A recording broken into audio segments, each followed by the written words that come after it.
დავბრუნდით პირდაპირ ეთერში, ვაგრძელებთ გადაცემას და გადაცემის მეორე დასკვნით ნაწილში ძალიან სასიამოვნო სტუმარი გვყავს. მიხარია რომ ორშაბათით ეს როკ-ენ-როლ ნოტაზე დავიწყოთ და გადაცემის დასასრულიც ამგვარი იქნება. მამუკა გაფრინდაშვილს მასპინძლობს სტუდიაში პირველად, თუმცა ჩემი ობიექტივის მიღმა ოდესღაც ჯანდაბა ფესტივალზე ბაღდადში იყო, როგორც ფიგ ქელეხის წარმომადგენელი. ეს ინტერვიუც მახსოვს. ხო, დიდი გამოხმაურება ჰპოვა, იმიტომ რომ ფიგ ქელეხის სახელიც იმდენად უცნაური არის საზოგადოების დიდი ნაწილისთვის და ჯანდაბა ფესტივალი მით უფრო. მამუკა გამარჯობა, როგორ ხარ? მადლობა რომ მონაწილეობ გადაცემაში. სალამი, მადლობა პირიქით მოწვევისთვის და ძალიან სასიამოვნოა სტუმრობა შენთან და ამ გადაცემაში. განწყობა როგორია?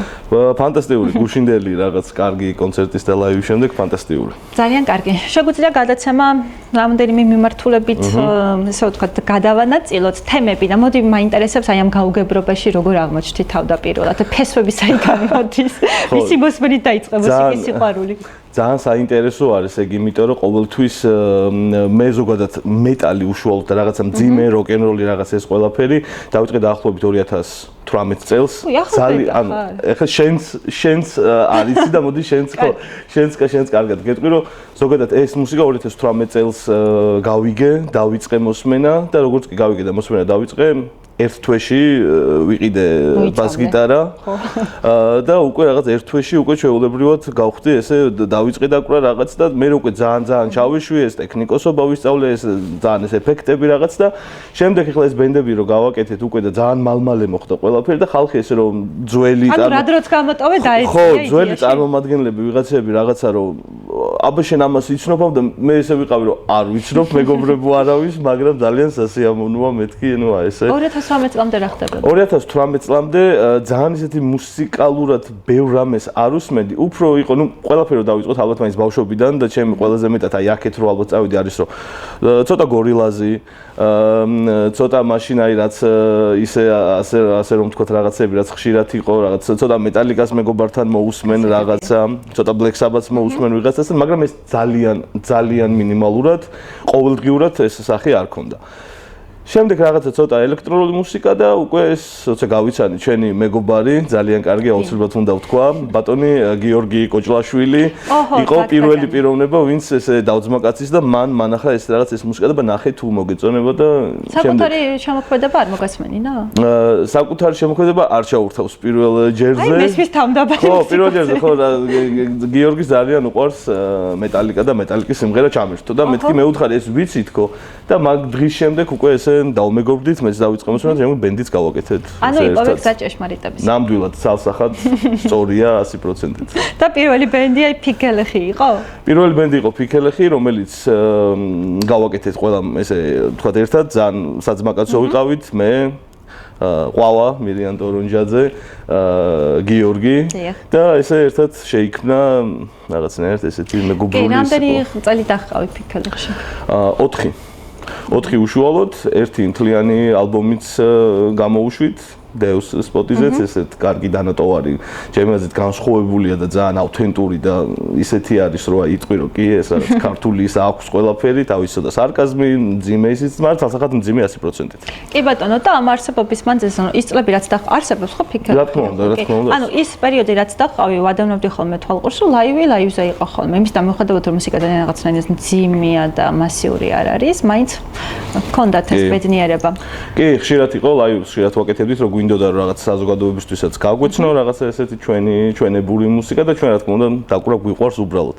პლუს მე იყო ეს ვაკენ ფესტი, სადაც საქართველოში მოვიგეთ ეს ვაკენის ფესტივალი და შემდეგ თურქეთში ვიყავით იქით ფინალში, სადაც ძალიან ცუდი ლაივი ჩავატარეთ და ხო, მახსოვს აპარატურა არის. ხო, აი ნუ ხო, ბლოგიც გადაღებული მაქვს მაგაზე რომ ანუ არ იყო კარგი. მაგრამ რაც შეგვიძლია ვფიქრობ ყველაფერი გავაკეთე და ძალიან კარგი არის რომ სახელი დავტოვეთ ისეთი. რატომ განცალკავდი? რატომ წამოხვედი დაასრულდა ეს ფიქრები ეპოქა თქვენთვის თუ რაღაცა? ხო, არაფერი ისეთი უბრალოდ რაღაც საკუთარ თავს რო ცოტა ამოწურა უბრალოდ და რო არ გინდა რომ არც ბენდი შეაფერხო, არც მეგობრები და უბრალოდ დღემდე უმაგრესი მეგობრები, დღემდე ყველაფერს რაღაცა უბრალოდ მე ჩემი თავი ცოტა მაგ ჟანრში უშუალოდ რაღაცას ესე ამოვწურე და ეხლა ცოტა სხვა რაღაცები მინდა რომ გავაკეთო. ფიქრახური გაწყობები და გამოცდილებები დედაქალაქში გასაგებია, მაგრამ ერთ-ერთი გამორჩეული იყო ჩემთვის ჯანდაბა ფესტივალი და ბაღდათი, იმიტომ რომ რომ თბილისის გარეთაც უნდა ხდებოდეს ბევრი კარგი რამ, ბაღდადსაც ამ კუთხით რესურსი აქვს დიდი და მით უფრო ყავს დათო ცომაია, რომელიც ბევრ რაღაცას აკეთებდა და იმედია მომავალშიც გააგრძელებს, ეს როგორ გახსენდება ხოლმე.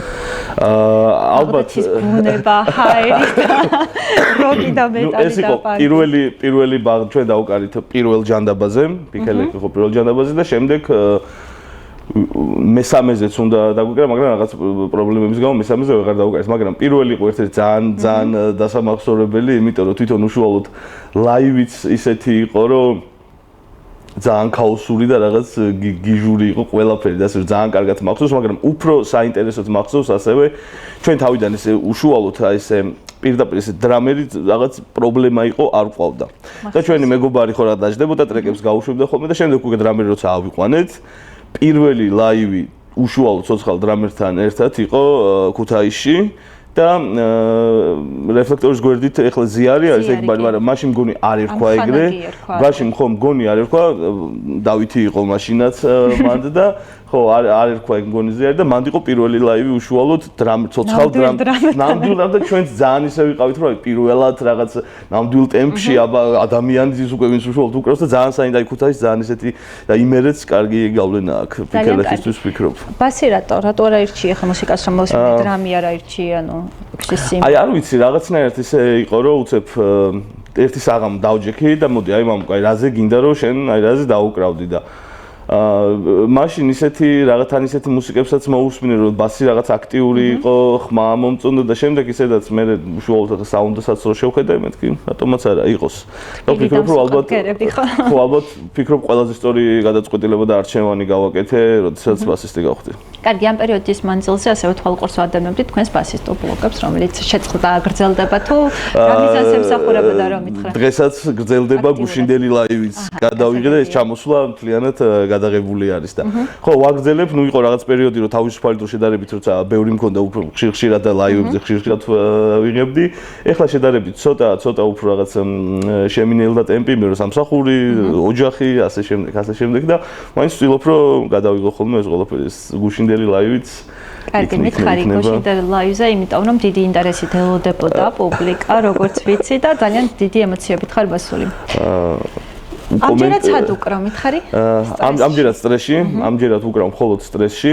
რაღაც საომალოდ მაქვს რაღაც პროექტები, მაგრამ ეგ ჯერჯერობით ძალიან ისეთი ცოტა გეგმის ნაწილია შემდეგი, მაგრამ ამჯერად მხოლოდ სტრესი და გუშინდელ ლაივზე ვიტყვი იმას, რომ უკომენტაროთ სასიამოვნო. ესე ვიტყოდი, იმიტომ რომ ბოლოს სტრესი რომ მთელი ძალიან დიდი ხანი ლაივი იყო რაღაც ბევრი ბენდები და ძალიან მომეწონა აი ძალიან ვისიამოვნე ყველა ბენდი იყო ფანტასტიკურად კარგი და აი ძალიან ქუთაისში რომ ჩამოვდივარ ეგ დატვირთვა და მნიშვნელობა აქვს შემთთვის ამ ქალაქს რომ ჯერ ერთი ის რომ თბილისს საერთოდ ვწყდები და არ მახსოვს იქაური არაფერი ეს არის ჩემთვის პირველში სასიამოვნო რომ საცობიც არ გახსოვს არაფერი არ მახსოვს საერთოდ აქეთ ვარ რაღაცა ჩემთვის ვარ ჩილ განწყობაზე მარტო ვფიქრობ მუსიკაზე საყვარელ ხალხზე და შემდეგ უკვე ლაივიც, ნუ ბოლოს დრამი დაიშალა. ესე ვიტყოდი. ასეთი განცდა დაგჭირდა. არა, ასე იყო. ასე იყო. ანუ იქ უნდა ყოფილიყავი და უნდა მენდე. ასე იყო, კი, იქ უნდა ყოფილიყავი და უნდა კარგი, სტრესში ვინ უკრავს დღეს და რა მიმდინარეობაა რომ მითხრა?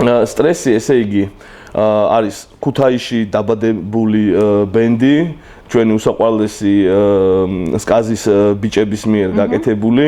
არის ნოდოკუპრავა დრამზე, საბაო შეყმანძე გიტარაზე, ერიანანიძე ვოკალზე, მე ბასზე და დაგვემატა ეხლა ბატორი შოთარი დარახველიძე შოკო კიდევ ერთ გიტარაზე. ეს არის კონკრეტული დღევანდელი შემადგენლობა და ჩვენ უკრავთ ასე რომ თქვა ეს არის გრაინდკორის, პანკის ჰარდკორის ძალიან ესეთი მიქსი და ეს რავ მუსიკას ეძახიან რომ აი პირდაპირ ესე რაც არის აი ესე მოდის საინტერესო არასდროს ყოფილი ვარ სტრესის ლაივსა და გუშინდელი დღეც გამოვტოვე მართლა არ ყოფილი სტრესის ლაივზე არასდროს ვერტო ჩემო არ მეპატრიეს რო გწოდრო და არ მოხვიდები არა მერტო ჩემო საჭიროა ერთხელ მჯერა რამდენი წელია სტრესი არსებობს სტრესი არსებობს უკვე 3 წელზე მეტია. 3 წელზე და მეტია. სამივე წელი უწყოდათ მოდიხარ ხო? თავდაპირველად. არა, შემდეგ შემოვუერთდი.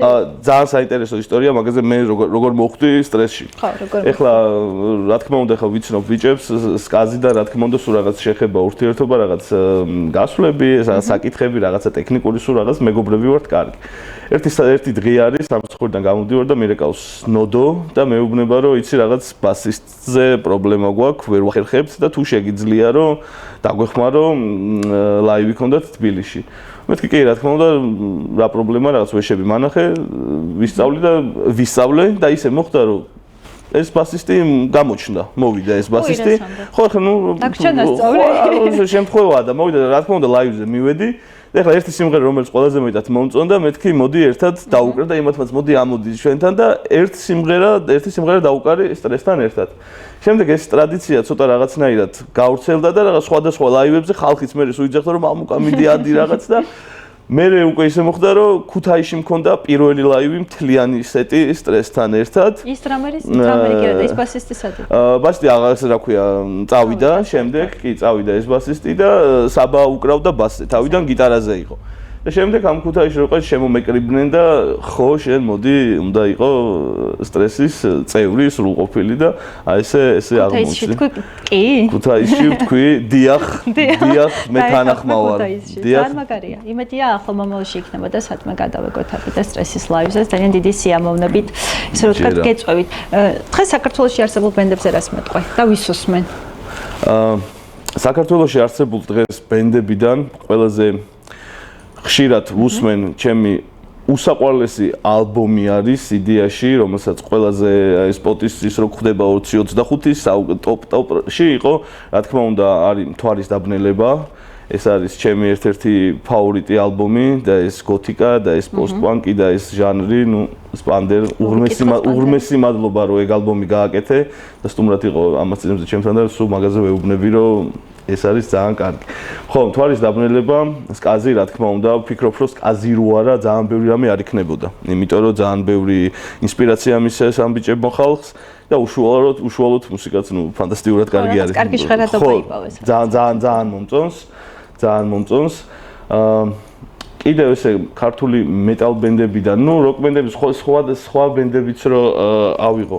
ნუ Psychonauts რა თქმა უნდა უსმენ ძალიან ყველა მიცის რომ Black-ის ძალიან დიდი მოყვარული და მსვენელი მე არ ვარ მაგრამ რაღაც ფაზები კარგ მუსიკოსებთან ერთად ხო? კი აღმოჩნდი ამ კარგ მუსიკოსებთან ერთად და მომიწია ძალიან ბევრი Psychonauts-ის მოსმენაც უშუალოდ არა კარგად ხო და ეგ არის მომეწონა უფრო შემიყვარდა რაღაცნაირად სხვანაირად მოვისმენ ახლა ზედიზე ძალიან ბევრ ლაივს 2 საათი რო ხარ და იქ უნდა იყო რომ შენი საქმე ეგ არის ყურადღებით და უსმენ ამ მუსიკასაც რაღაც სხვანაირად შევხედე და ახლა უკვე ძალიან მომწონს. ხო მაგრამ იქ პუბლიკა რო აქ რო შეიძლება რამდენი ათეული ადამიანი იდგეს სცენის წინ და ხო კარგი ჩვენ ახლა მცირერიცხოვანი ქვეყანა ვართ და მარტივია რომ კიდევ უფრო ნაკლები მსმენელი შეიძლება გქონდეს ამიმართულებით. იქ რო ძალიან ბევრი ადამიანია და სხვა ემოციებია თქვენთვის თუნდაც აი გადაღების პროცესში რა ნიშნავს? ალბათ ვიტყოდი რომ აზიის ტურ შევეხები სადაც უშუალოდ ხო ვიყავი ბენთან ერთად ვარ Psychonauts-ის ტექნიკოსი, გიტარტექი, აუდიო ტექნიკოსი, ნუ ყველაფერი რაც კი შეიძლება ბიჭებს დასჭირდეთ და მათ კომფორტზე რაც შეიძლება რომ ვიზრუნო, აი ვცდილობ რომ ყველაფერი კარგად გავაკეთო ხოლმე და ეს თვითონ უშუალოდ აზიის ტური ძალიან განსხვავებული იყო, იმიტომ რომ ჩინეთში პირველად ვიყავი, არ ვიცოდი მაინც ესე პუბლიკაა როგორია და საკმაოდ მძიმე პუბლიკაა. იმიტომ რომ ქვეყნიდან გამომდინარე, რაღაც იქ მდგომარეობიდან გამომდინარე, ცოტა ისეთი ხალხი არის და ძალიან გჭირდება რომ ძალიან უნდა დაიხარჯო, რომ იქ ნახო იმ ხალხის სლემი მე არ მინახავს ჩინეთში. თუ მე ნანახი არ ქონია? ხო და არ ყოფილა, ნანახი არ ქონია, არ ყოფილა. ოი, რას ამბობ? ანუ არ არის ეგ კულტურა ეგრე, ანუ მაქსიმუმ არის რომ იდგეს, გიყურებდეს და აი რაღაც თავი იქნიოს ცოტა. ოღონდ 1-3 სიმღერა სჭირდებათ რომ რაღაც ცოტა ესე კონდიციაში მოვიდნენ. მაგით ვთქვი რომ ცოტა ისეთი მძიმე ხალხი არის და ლაივი ახლა მუსიკოსთვისაც ძალიან ჩემი აზრით ცოტა რთული არის რომ უყურებ რომ აი ნუ 500 კაცი ესე რამდენიმე პირველი 2 სიმღერა ესე გიყურებს. ძალიან რთულია. რაც სრულიად განსხვავებული იყო ყაზახეთთან შედარებით, ჩვენ ვიყავით ჯერ ერთი კონცერტი იყო ყაზახეთში და შემდეგ ჩინეთში 5 ქალაქში გქონდა კონცერტი. და ყაზახეთში ნუ დაინგრა უბრალოდ იქ ყველაფერი. ყაზახეთი ძალიან კარგი იყო და ჩინეთი ნუ ეგეთი ექსპერიენსი იყო. ახლა მომავალში ძალიან ბევრი კონცერტი აქვს დაგეგმილი, ისევ გექნება ეს შესაძლებლობა იყო მათთან. აუცილებლად ეხლა რაც დაგეგმილი ქონდათ, ნუ მე ვერ მოვახერხე წასვლა, იმიტომ რაღაც როგორც გითხარი, წინასწარ იყო დაგეგმილი ეს ბილეთები და უბრალოდ არ დაემთხვა, მაგრამ სამომავლოდ უკვე ეს ოფიციალურად ბიჭებთან ერთად ვიქნები. ძალიან კარგია. მითხარი, როცა ქუთაისში ჩამოდიხარ, წყვდებით თბილისურ რუტინას, საცობებს, ასე შემდეგ. მითხარი, ეს ქალაქი თქვენთვის რასთან ასოცირდება, რატომ გიყვარს ესე განსაკუთრებულად და ისიც საპატივცემულოა, რომ ლაივამდე ეწვია პიკენტია საქაბებს და ესე არ წახვედი რა მოკეთ. ანუ რაღაცეები არსებობს, რაც უბრალოდ უნდა გააკეთო. და ჩემთვის ქუთაისი ყოველთვის მაინც ასოცირდება. პირველ რიგში ძალიან მიყვარს ამ ქალაქში სეირნობა, უშუალოდ რაღაცა ეს შენობების თვალიერება ძალიან განსხვავებულია. მეორე რაც ძალიან მიყვარს, უფრო ზაფხულის და გაზაფხულის პერიოდში ვნახე ჩაცმულობა, ანუ ხალხს ხანდახან რომ უყურებ ისეთი შეიძლება უცნაურად ლამაზი და რაღაცა შეიძლება იმ მომენტში თქვა რომ აი ხო ეს ცოტა სხვანაირად, მაგრამ ისე ლამაზათაც ვია ხალხს და ისე მომწონს აი ეს აი კულტურა მომწონს აქაური და აი ეს ყველაფერი რომელიც არ არის დაკარგული და ეს პეცი რა, აი პეცი მომწონს ქუთაისის. პიკენტიას ქაბებზე რას კლასიკა. მარტივად ხო ეს? კლასიკა, უბრალოდ კლასიკა, რომელსაც ნუ ვერაფერი ვერ აჯობებს. მე მიხარია რომ ამჯერად ქუთაისიდან კარგი შთაბეჭდილებებით მიდიხარ, ახლა მომავლის გეგმები ბევრს არ შეგაწყენ თავს, რომ მითხრა რას გეგმა, მაგალითად სტრესთან ერთად თუ არის ლაივი დაგეგმილი და მუსიკალურად ეს სხვადასხვა მიმართულებებში. სტრესთან ერთად, ესე იგი, პირველ რიგში ძალიან ორიენტირებულები ვართ ახლა რომ ეს ერთი ალბომი გამოვუშვით და ეს ლაივ ალბომი არის, რომელიც დავდეთ, არის 14 სიმღერიანი და გვინდა უკვე შემდეგ ზაფხულისკენ უკვე EP გამოვუშვათ ერთი ახალი სიმღერებით რო იყოს დაახლოებით რაღაც 5-7 სიმღერა გააჩნია ახლა როგორ და რანაირად ვიმუშავებთ ეს არის უშუალო სტრესის სამომავლო გეგმა ლაივებს რაც შეეხება თბილისში გვინდა ახლა შემდეგი ლაივი რაიმე კარგი იმიტომ რომ გვინდა რომ შოკოს ამცხოვრად ვერ ჩამოვიდა ახლა როგორც გითხარი და გვინდა უკვე შოკოსთან ერთადაც რომ ერთი კარგი ლაივი გავაკეთოთ რომ სულ ყველამ როგორც ვართ უკვე ბენჩი ასე რომ ვისი ამოვნოთ რაღაც კლიპის გადაღება გვინდა ასევე კარგი რაღაც ხალხებიც მაქვს მუსიკალურ პროექტებში კი ვაპირებ რაღაც პროექტის გაკეთებას სადაც აი უკვე ბასზე არ მინდა უკვე გიტარაზე მინდა რომ გიტარაზე დაუკრა და ეს იქნება ცოტა სტოუნერული ჟანრი, სტოუნ როკი ასე რომ ვთქვათ, კი ბევრი ფაზით და ისეთი დრაივით ასე. ეს პოტენციური წევრებით შეთხვალიერებული გეყოლება კი, რაღაც არ მინდა ეხლა ხო წინასწარ ხო არ იქნება ალბათ ის ჯაზ გიორგი არის? მოიაზრება, ერთი აუცილებლად მოიაზრება და შესაძლოა რომ ბატონი საბაო შეღმაძე იყოს დრამერი ჩემი. ой, რა კარგია. ხო, ანუ ესე ცოტა განსხვავებული რაღაცეები რა. ბევრ წარმატებას ვუსურებ თქვენს იდეებს, იმიტომ რომ რაც სჭირდება ალბათ ქართულ სცენას და ასევე მსმენელებს გჭირდება, ეს არის ბევრი ექსპერიმენტი და სხვადასხვა ტიპის ჟღერადობები, კლასიკური გაგებით ყველაფერი კარგია, არაფერი დაეწონება ნუ ჩემი მხრიდან, მაგრამ რაც მეტი ექსპერიმენტი იქნება და ბევრი, ასე რომ ვთქვათ, ახალი პროექტი გაჩნდება და დაიბადება თანამედროვე ანდერგრაუნდში, მით უფრო მისასალმებელია. დიდი მადლობა რომ დრო დაგვით წარმატებას გისურვებს პანდერა მოიკითხე და როგორც ვიცი ვალენტინობას 14 თებერვალს სხვა პროექტით ჩამაბრძანდება ქუთაისში მინდა დავთხრიზე არის საუბარი ასე რომ ვიცხოვროთ პანკურად არ შევეხოთ სხვის თავისუფლებას და გავაბედნიეროთ ერთმანეთში წარმატებები ყველას მადლობა ამ მუსიკის დაფასებისთვის და სიყვარულისთვის მნიშვნელოვანია ეს რომ ესმოდეს ხალხს დროებით დაგემშვიდობები მამუკა ბედნიერი მგზავრობა დედაქალაქისკენ ნახვამდის იმედია ისევ გვეწვევი გადაცემაში უღოტყო ქუთაისში ამით ასრულებულია ჩემი სტუმარი გახდათ მამუკა გაფრინდაშვილი სტრესის ბასისტი მე ნანა თევდორაძე ვარ კაც მიღმა ტრადიციულად ლიკა ჩოგოვაძე მუშაობდა მადლობა მას ამ ყოველფრისთვის კარგი დღე შევხვდებით ერთმანეთს ხვალ ასე რომ ნახვამდის